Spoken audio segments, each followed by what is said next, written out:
today our egg writing takes a family turn, a family affair. In other words, people who have received the tradition of egg writing or Pisanki from their families and now are passing it on to other families and within their own. And as the senior member here, I want to welcome Michael Hnat, a good friend for a real long time here. Long time. And Michael, your mother was inspirational for you, wasn't she? Yes, she was. She really got me involved, or I should say, I got involved while she was teaching my sister. And being a little jealous of all the attention, I said, hey, what about me? And that's how I started. I saw the interest that was with my sister, and not to be outdone, joined the party, so to speak. So who's better at it now? Depends which. My sister still is good. Still is good. Okay. She's the best. Okay. But again, it continued on. In a family, my mother learned from her mom, and it was primarily a tradition that was handed down from mother to daughter. And branch went a little off to the side there. And started making them, and we would give them away at Easter time when we had the Easter basket blessed. It was kind of interesting. You would take it to church on, I was of the Byzantine rite, and we had our... Because your tradition, Michael, is Carpatho-Rusin.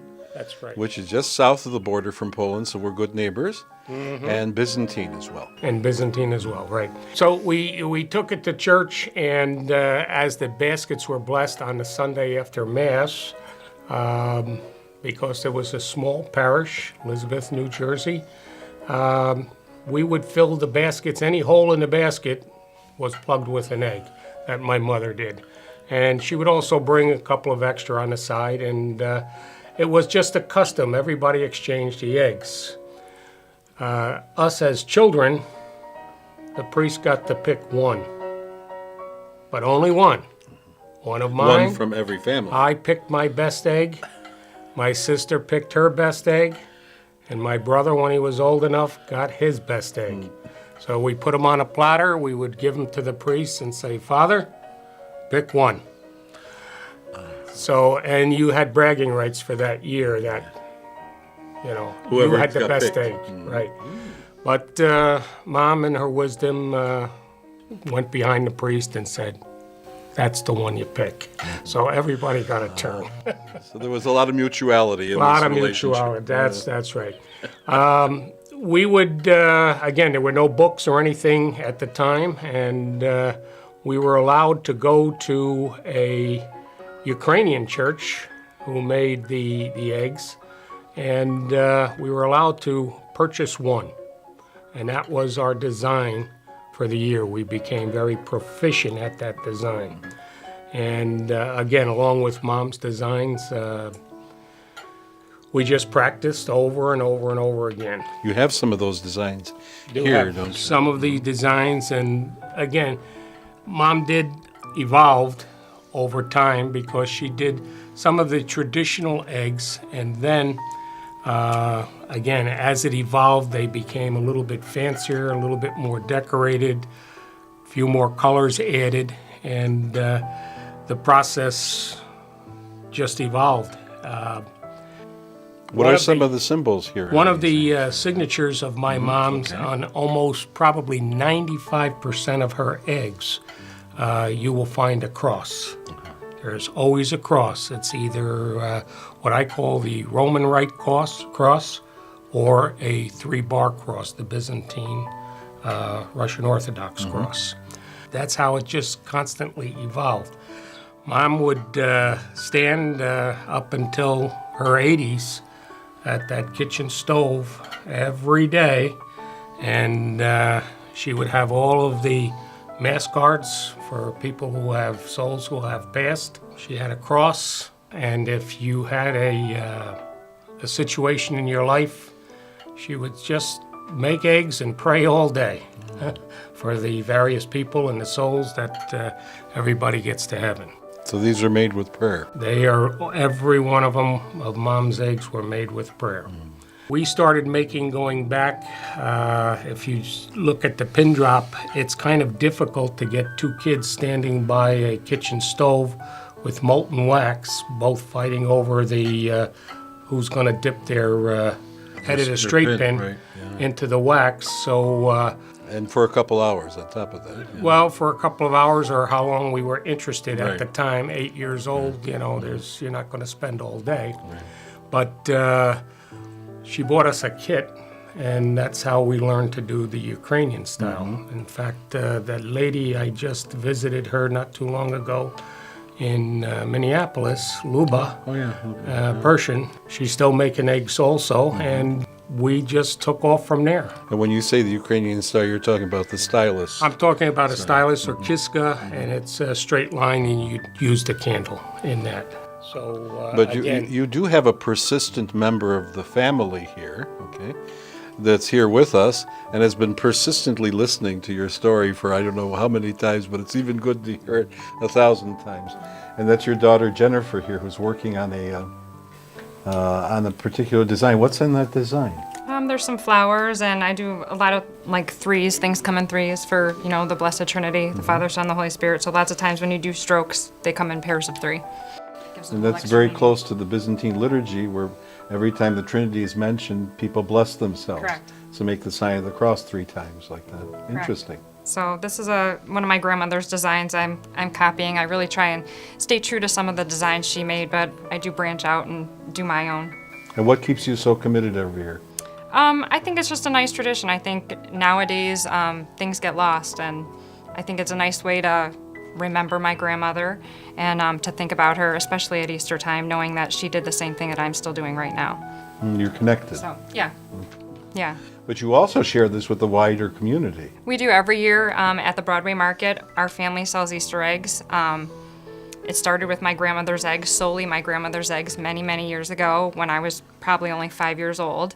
And there was a great interest in it. So every year we have gone back and brought a great variety of eggs, not only our own, but other people's eggs to the Broadway Market. And people come and feast their eyes on the thousands and thousands of eggs that, you know, we provide every year.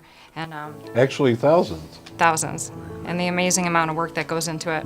But the story absolutely. behind it too, and the tradition.